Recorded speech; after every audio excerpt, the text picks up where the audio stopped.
Bueno,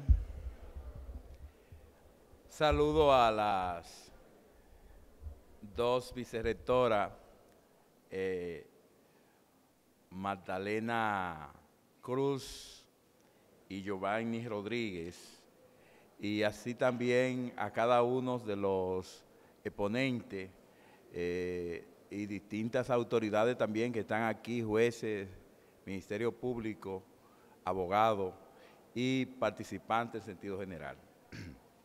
Bien, eh, quise exponer el tema de lo que es la contextualización histórica de la dignidad humana, en el sentido de que en este marco estamos tratando lo que es los derechos fundamentales. Y, ok, ok, partiendo del significado etimológico, el término dignidad proviene del latín dignita, cuya raíz es dinus, que significa excelencia, grandeza. Excelencia, grandeza. Es una aseveración de Aristeo García González. Se puede considerar que la idea de dignidad como concepto jurídico autónomo es desde antigua conocida. En el derecho romano encontramos el concepto de dignita como cargo público que podía ostentar un hombre en vinculación a su situación jurídica personal o estatus. Es una aseveración del doctor Hollín de los Reyes. Como podemos ver, cuando nos estamos refiriendo a la antigüedad, estamos viendo que la dignidad no es una atribución, no es un derecho, es un estatus, es un privilegio. Es un privilegio que tenían algunas personas, todos aquellos que tenían el disfrute del derecho civil, por ejemplo, en el caso de la sociedad romana, los que tenían la atribución de tener esos derechos.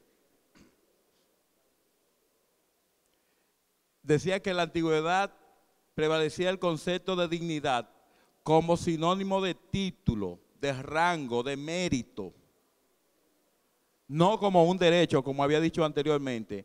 Algunos jurisconsultos, como Marco Tulio Cicerón, concebían que la esclavitud era una consecuencia del ius gentium, que verdaderamente no es un derecho. Se ha señalado como un derecho, pero no era un derecho, porque era una forma de segregar, era una forma de aislar a la persona. Y en consecuencia los esclavos no tenían ningún derecho, eran tratados como cosas. Y que desde el punto de vista del ius natural, decía Marco Tulio Cicerón, el esclavo siempre era libre. Esa era su concepción. En el medievo, la dignidad se entendía como cargo, como categoría de una persona, existiendo distintos tipos de dignidad, según la condición de la persona, de acuerdo al estatus. O sea que en la antigüedad y en la época medieval sigue la misma dirección. La dignidad no era un derecho, sino más bien era un privilegio.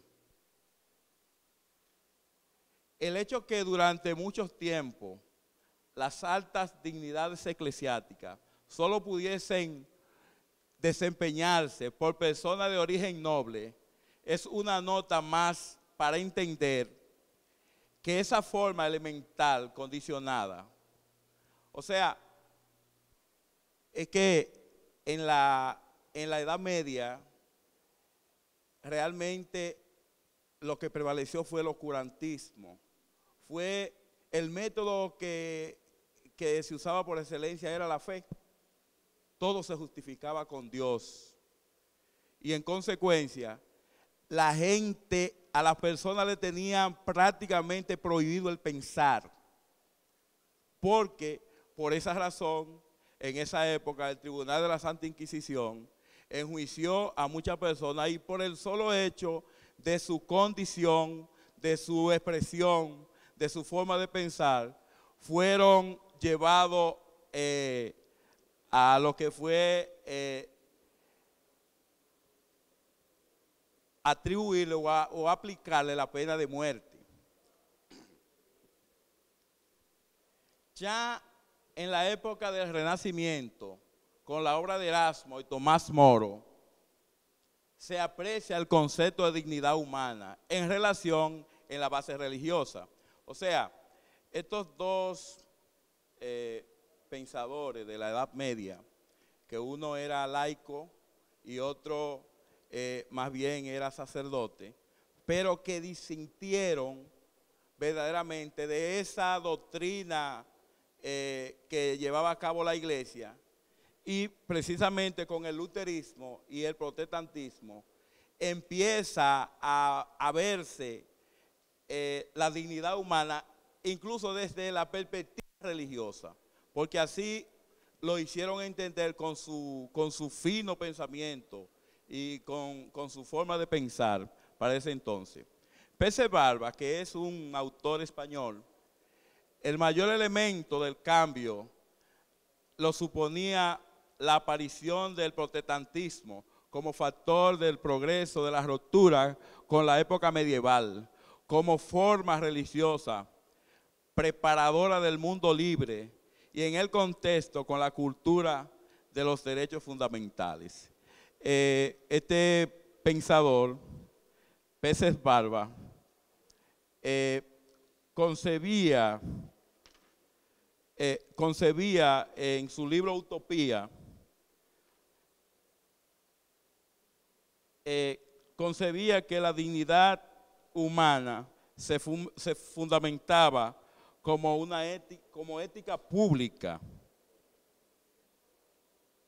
y enunciaba un sinnúmero de valores: la libertad, la igualdad, la solidaridad y la seguridad jurídica. Es bueno señalar que la edad moderna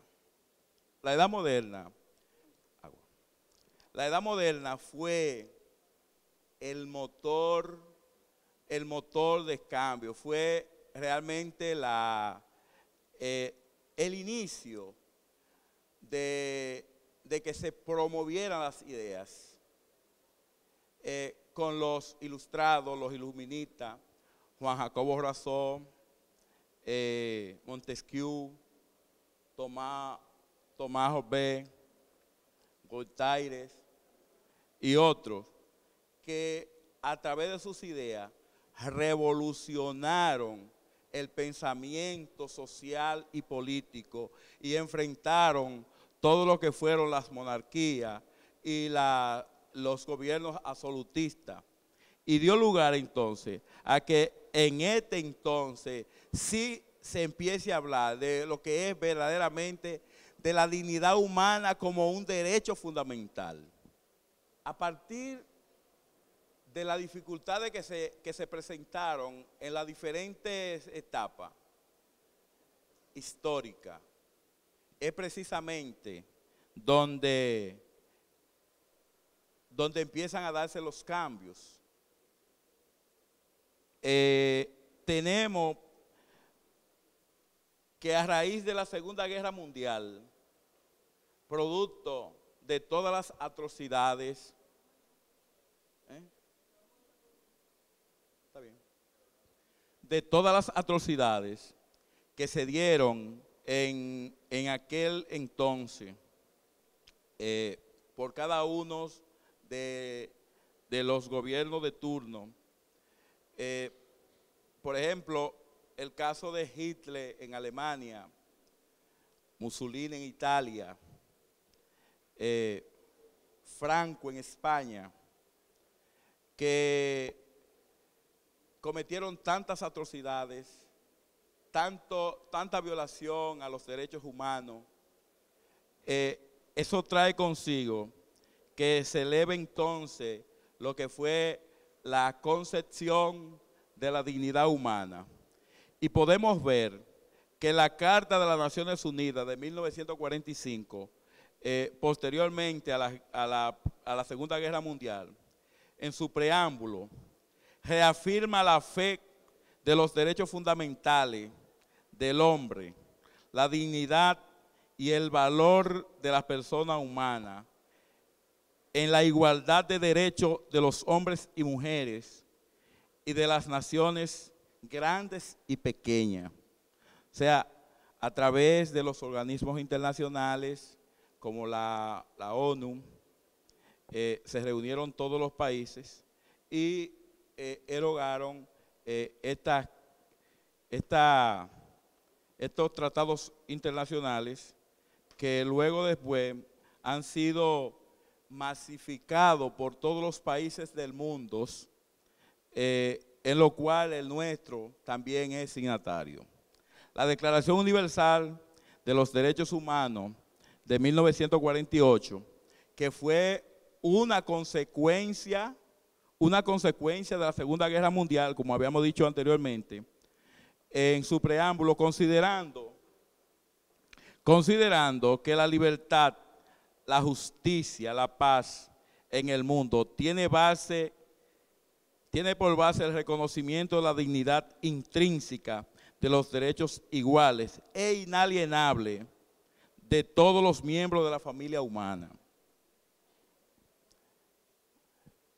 Todos los seres humanos nacen libres e iguales en dignidad y derecho, y dotados como están de razón y conciencia, deben comportarse fraternalmente unos a los otros. Cuando nos referimos a lo que es violación a los derechos humanos, tenemos que distinguir que cuando una persona particular agrede a otro similar, estamos hablando de la violación de un derecho de una persona a otra. Ahora, cuando es el Estado quien violenta ese derecho, entonces podemos estar hablando de violación a los derechos humanos, porque se supone que el Estado existe como garante de los derechos fundamentales de todas las personas humanas. El Pacto Internacional de los Derechos y Políticos, que es del año 1966, en su preámbulo, considerando que conforme a los principios enunciados en la Carta de las Naciones Unidas, la libertad, la justicia, la paz en el mundo tiene por base el reconocimiento de la dignidad inherente de todos los miembros de la familia humana y de sus derechos iguales e inalienables, reconociendo que estos derechos se derivan de la dignidad inherente de las personas. El mismo preámbulo encontramos también en el Pacto Internacional de los Derechos Económicos y Sociales y Culturales,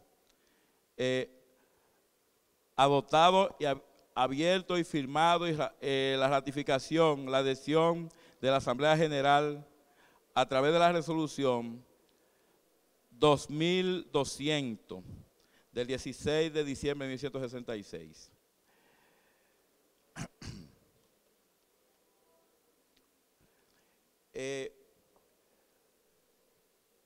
Generalmente los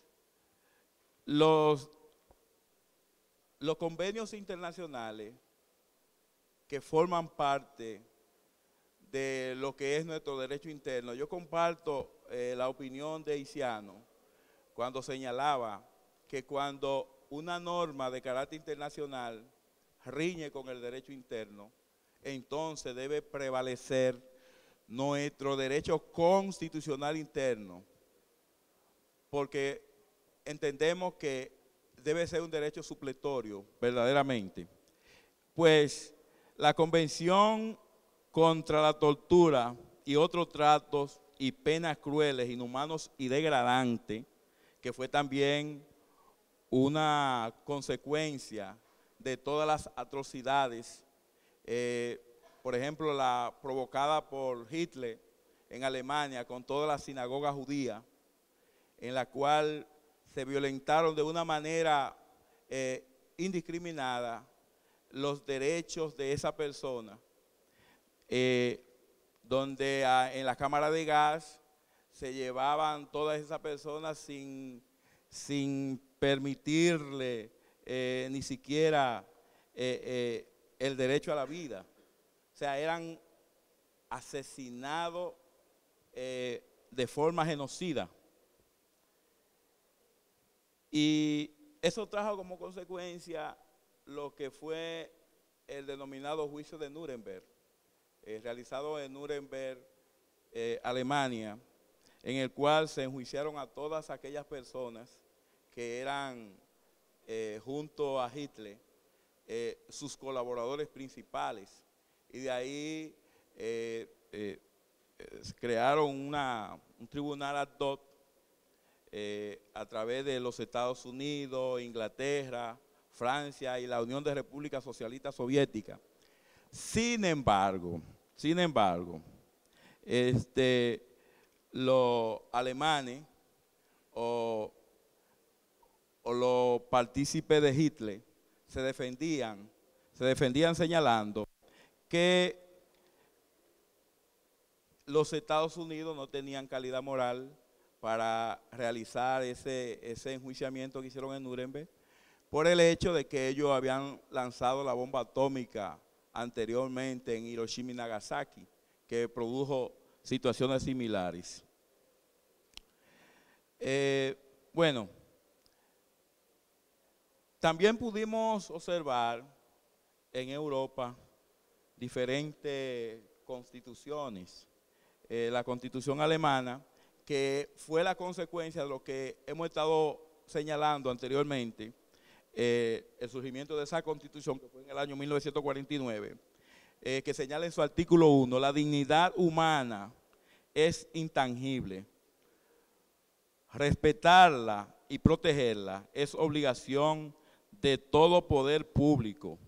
El pueblo alemán, por ello, reconoce los derechos humanos inviolables e inalienables como fundamento de toda la comunidad humana en la paz y de la justicia del mundo. Asimismo, la Constitución italiana, recordemos que señalábamos que en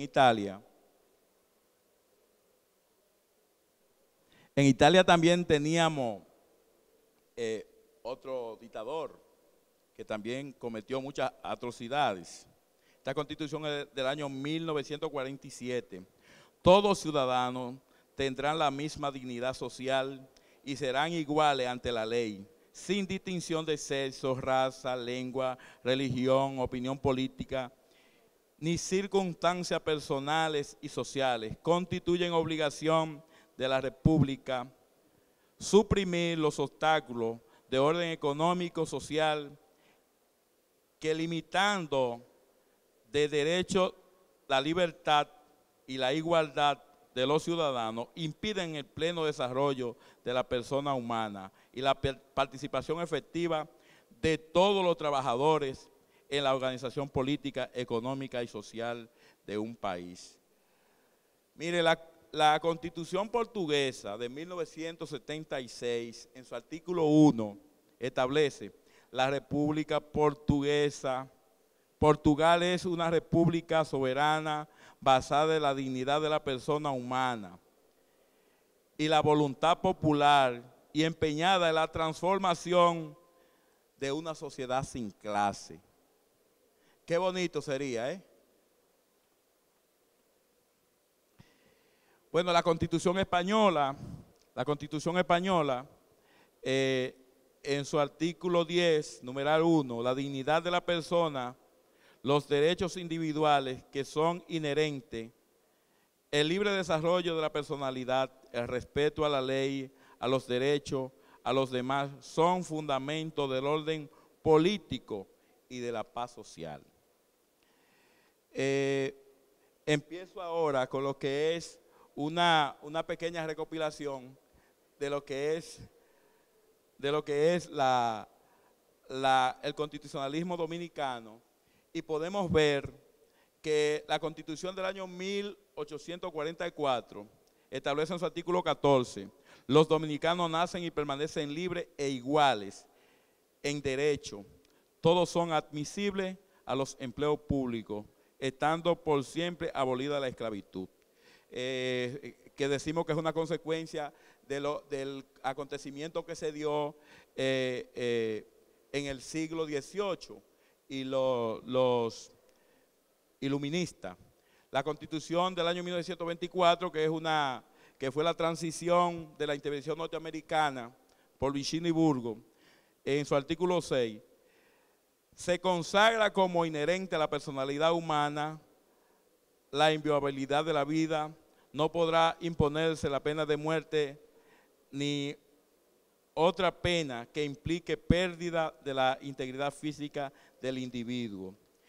En la época de Trujillo, que podemos ver que Trujillo, a pesar de su gobierno dictatorial, similaba a ser un civilista, y cuando se daban cambios en el mundo, lo asimilaba y lo introducía en las normas existentes.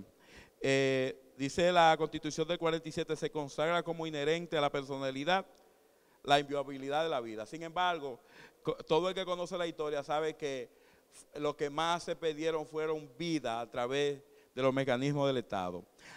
Pero yo quiero referirme a la Constitución del año 1963, que en su artículo 1 son finalidades básicas de los poderes públicos: proteger la dignidad humana, promover y garantizar el respeto, proteger la eliminación a los obstáculos y al orden económico y social que limiten la igualdad y la libertad de los dominicanos. Ahí podemos ver que el motor y el sentido filosófico de la norma lo llevan a cabo la persona que gobierna.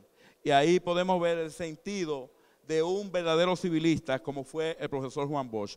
Si vemos que la Constitución de 1966 extrae el término dignidad humana, también lo hace, vemos que la Constitución de 1924, a pesar de que tuvo grandes cambios, importantes cambios, sin embargo, sigue la misma condición del año 1966 y posteriormente, para terminar, en el año 2010 se promulga una Constitución que no solamente hace el señalamiento de la dignidad humana, sino que señala en forma filosófica que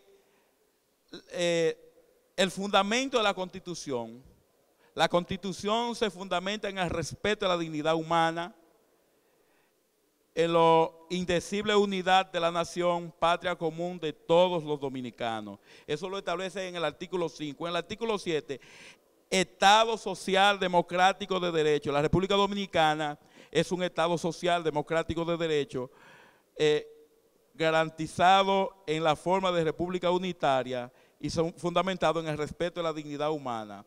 También cuando observamos el artículo 38 de la Constitución de 2010, también vuelve y retoma el término cuando va a empezar a señalar los derechos fundamentales y señala en su artículo 38 la dignidad humana en segundo lugar como derecho fundamental.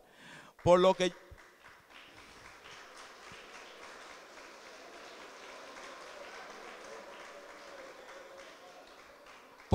que entendemos que lo que falta es que los órganos del Estado asuman ese principio constitucional y que sea aplicado. Yo creo que aquí las personas que están son abogados, son funcionarios judiciales, son estudiantes de derecho. Yo digo que en las manos de los abogados está la transformación del país y se hace camino al andar. No permitamos que ningún empleado público no violente la dignidad humana. Vamos a proceder acorde con la ley y vamos a hacer camino al andar, como decía Antonio Machado. Muchas gracias.